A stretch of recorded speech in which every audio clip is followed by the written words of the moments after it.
Comercio exterior y el comercio internacional es aquel que se realiza entre países y que configura un mercado internacional, en contraposición con el comercio interno que se desarrolla dentro de cada país.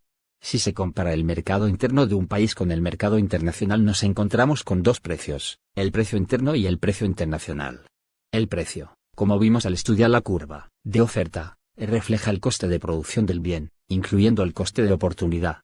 Los precios interno y el internacional pueden coincidir, si los costes de los productores internos son similares a los de los productores externos, o pueden ser diferentes, si hay diferencias en los costes de producción de las empresas nacionales y las extranjeras. Mientras el mercado del país permanezca cerrado y no se permitan las transacciones internacionales, esta diferencia de precio no tiene ningún efecto ya que son dos mercados completamente independientes. Sin embargo, si un país abre sus fronteras al mercado exterior, esta diferencia de precios sí que tiene relevancia. Si el precio interior es inferior al precio internacional, los productores del país venderán ese bien o servicio al exterior, exportaciones. Si el precio interior es superior al precio internacional, los compradores del país adquirirán ese bien o servicio en el exterior, importaciones. Estos movimientos comerciales originan que en el mercado interno se imponga el precio internacional. Precio interior inferior al precio internacional. Cuando se abren las fronteras el precio interior sube hasta igualar el precio internacional. Esto determina una nueva situación alejada del punto inicial de equilibrio. Con el nuevo precio los consumidores querrán comprar menos cantidad que antes mientras que los vendedores aumentarán su oferta. Esto generará un excedente que no es absorbido por el mercado interno pero que encontrará salida en el exterior, exportaciones. Estas ventas al exterior permiten que el mercado encuentre nuevamente su equilibrio gracias a la intervención de un tercer actor, el sector exterior. El resultado de esta apertura del mercado es que la situación de los compradores empeora, ya que tienen que pagar un precio más elevado. En cambio, la situación de los vendedores mejora porque venden sus productos a un precio más elevado y además aumenta la cantidad colocada, parte de ella, en el exterior. En el siguiente gráfico se puede observar cómo disminuye el beneficio de los consumidores y aumenta el beneficio que obtienen los vendedores. Se puede observar cómo el beneficio total también aumenta. Precio interior superior al precio internacional. En este segundo caso, al abrirse las fronteras del país al comercio internacional el precio interior baja hasta igualar al precio internacional. La nueva situación se aleja del punto inicial de equilibrio. Con el nuevo precio los compradores querrán comprar mayor cantidad que antes mientras que los vendedores reducirán su oferta.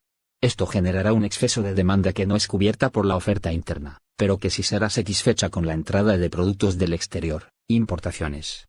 Estas compras al exterior permiten que el mercado encuentre un nuevo equilibrio. El resultado de esta apertura del mercado es que la situación de los compradores mejora ya que tienen que pagar un precio más bajo. En cambio, la de los vendedores empeora porque venden sus productos a un precio más bajo y además disminuye la cantidad colocada. En el siguiente gráfico se puede observar cómo aumenta el beneficio de los compradores y disminuye el de los vendedores. El beneficio total aumenta. Por tanto, la apertura de las fronteras al comercio internacional genera un aumento del beneficio total, con independencia de que el país pase a ser exportador o importador. Medidas proteccionistas arancel. Muchos países que abren sus fronteras al comercio exterior adoptan diversas medidas proteccionistas tratando de reducir el impacto de la competencia internacional en sus sectores productivos. Estas medidas se establecen cuando el país se convierte en importador. Una de ellas es el arancel, gravamen que se establece sobre el bien importado con objeto de encarecer su precio y hacerlo menos competitivo. Son medidas discrecionales, no se establece sobre todos los bienes y servicios importados, sino solo sobre aquellos que el gobierno entiende que pueden perjudicar gravemente la industria nacional. No es el mismo gravamen para todos los bienes sino que su importe varía de un bien a otro en función de la protección que el gobierno pretenda dar a los distintos sectores industriales nacionales. El gravamen eleva el precio de los productos importados, lo que hace caer el volumen de importaciones. El precio que imperará en el mercado interno será superior al precio internacional justamente en la cuantía del gravamen. El beneficio que pudieran obtener los compradores nacionales por las importaciones se reduce, mientras que el perjuicio que pudieran sufrir los productores nacionales también disminuye. El beneficio total del país, suma del beneficio de compradores, vendedores y del Estado, que obtiene unos ingresos procedentes del gravamen, será menor que el beneficio que obtendría el país sin gravámenes.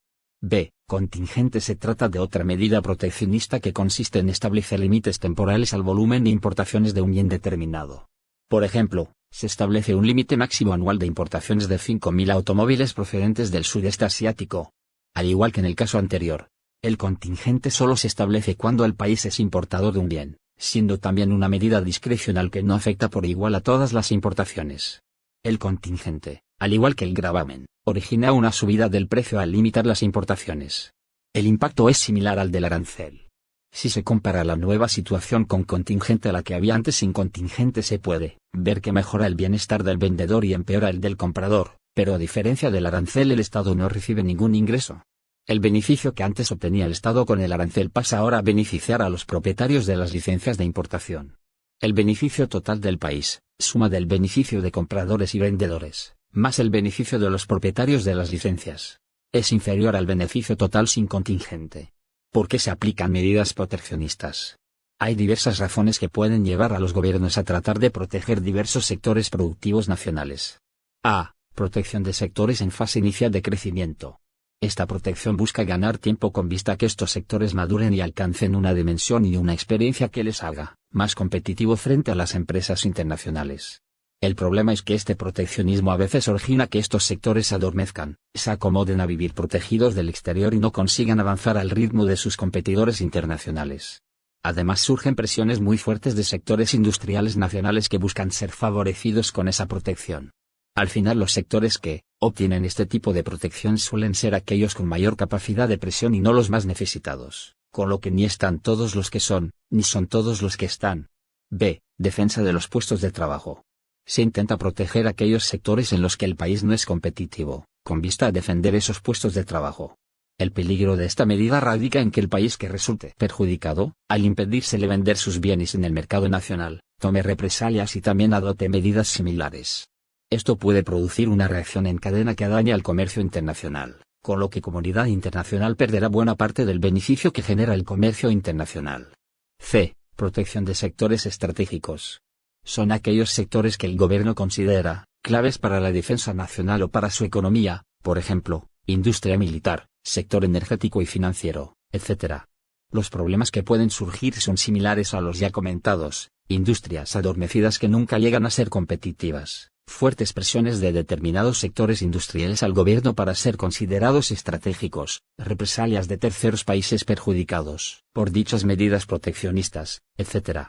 En definitiva, aunque en ocasiones, por circunstancias especiales, resulta lógico que un país proteja determinados sectores productivos, las medidas proteccionistas son muy delicadas y pueden tener efectos adversos muy negativos.